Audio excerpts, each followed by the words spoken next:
Hi friends, this is your pal Scott Garibay, and today we're going to continue the recap on the Drogar campaign. Drogar is an owlbear owned by Sleepy Stonyhorn, who is the dwarf ranger, and who is the primary player character played by the hardcore player.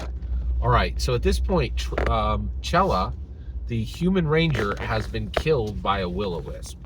And then Rilbax is now the only remaining member of his adventuring team. So Ithor was recently killed by the purple worm. Chella was then killed by the will-o-wisp, and now Rilbax is employed by Sleepy Stonyhorn specifically to help him get the Emerald Enclave to agree to allow the woodcutters of Phandalin, led by Demest, human woodcutter, to cut in new areas of the Neverwinter Forest. So their quest to engage the Emerald Enclave to get these woodcutting rights has been interrupted by this human Air Genasi male prisoner from Neverwinter. So they continue on to Neverwinter, are able to get through the forest, and then reach the Neverwinter gates. The gates are, there's like 12 people in line to get in through the south gate, okay? And they meet a Neverwinter captain of the guard and a Neverwinter guard. And actually, he's not even the captain of the guard, he's just the captain of the south gate, right? And so they come in, and Sleepy Stonyhorn is recognized by the Southgate captain. Is like, oh, you're the Pathfinder for Forge Lord Shram out of Mount Hotenau. And they're like, oh my gosh, are you returning a prisoner? Right now, this gets pretty wild. At this point, the owlbear Drogar has Chella's body on her back. Oh, and I should take a moment. So he has Chella's body on his back, and he has and they are also walking the prisoner with them, right? And so he's like, oh my gosh, are you returning this prisoner? And he's like, yes, I am. He's like, that's fantastic.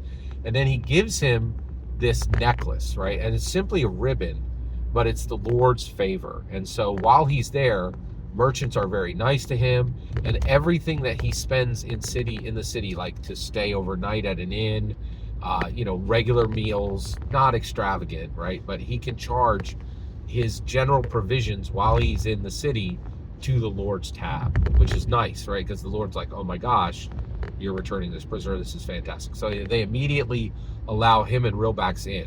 Now, let's back up a minute, all right? So Chella died being killed by the will-o-wisp. We know that, right? You and I know that, right? But at this point, Sleepy Stonyhorn does not know what killed Chella. And there was a mystery there, right? So they could have, it's really fascinating. Once you start, and I think this, this is the power of the Forgotten Realms, is it's so well crafted by Ed Greenwood, by Gary Gygax, and continued to be well crafted by many designers over many decades, that once you start the adventures just literally stack up on top of each other, right? So Rilbax would love to know why Chella died, right? That's a mystery. They had to forego that mystery. They had to continue forward because they already had one adventure interrupting their adventure, right? I also encourage you as dungeon masters, when you actually play to find out rather than to fulfill, there's really no problem with the story. The story really can grow organically, like the best way to think of it is almost like a bonsai, right? It's going to grow organically, and you're just pruning and guiding it, right? But you're not going to stunt its growth, and you're not really determining its growth. You're just directing its growth, right? And you might be encouraging its growth with subtle snips, right, here and there, right? So very cool. And also, of course, I'm very blessed that that hardcore player is very good at accepting adventure and generating adventure, which is really cool, right? And so at this point, they go into the city. Now, they brought Chella's body in order to get a decent burial, right? They didn't want to just dump her in the forest, right? And hastily bury her in the forest. So first thing they come across a temple of Pelor, and this beautiful blonde human woman comes out, and she's in these flowing robes, and she's barefoot, and she's like, "Oh my goodness, did this adventurer fall in the forest?" Right? And they're like, "Yes, she did." And they're like, "Well, the deity of Pelor would like to bury her. Does she have any letters or communication? Does she have any items? We'll make sure that these all get to her family." So this was very impressive. Realbax does not use ranged weapons. He has a great sword. That's his bread and butter. He slays people with it, right, left and right. And I was surprised at this, but Sleepy Stoneyhorn did not want the +3. She has a +3 longbow, and so neither one of them took it. So they give Chella's body to this priest of Pelor. They give letters that are going to go to Chella's family, just that she was carrying on her. And they also give the +3 bow to, which I was very surprised at that, to the priest of Pelor, and that's going to go back to her family. Now that will be very helpful for her family because that's a +3 bow. That's worth a lot of money. And actually, I know exactly how much money. I should know exactly how much money it is, but I don't know yet. The new 2024 core rulebooks do an excellent job of telling you how much value each level of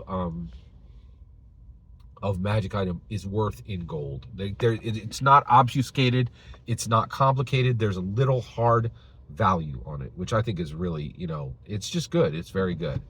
So I was really surprised that they let them go, but they did get two magic items off of Chella, which were her boots of speed and the cap of air breathing, right? So the two of them, and right now Sleepy Stoneyhorn has both of those. He is keeping both of those. All right.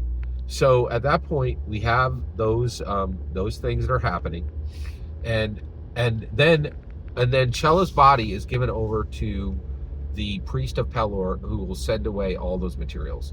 And then at this point, they continue on to return the blue-skinned male Air Genasi, who is a prisoner of the 5th province of Neverwinter. And we're going to cut it off there, and I'll continue recapping later. Thank you so much for your patience. And I will tell you right now, these recaps, not a lot of people watch them. They're extremely important for me because they help me as a dungeon master.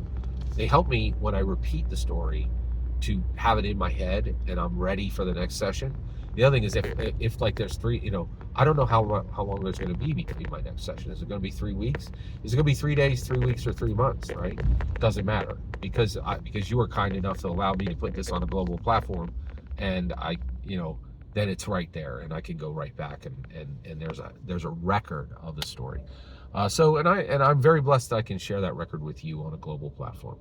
Every single word you just heard in this video is my humble opinion. The important part is when I get to hear your humble opinion, when you get in the comments and send your traffic. Please consider liking, subscribing, and have a fetch millennium.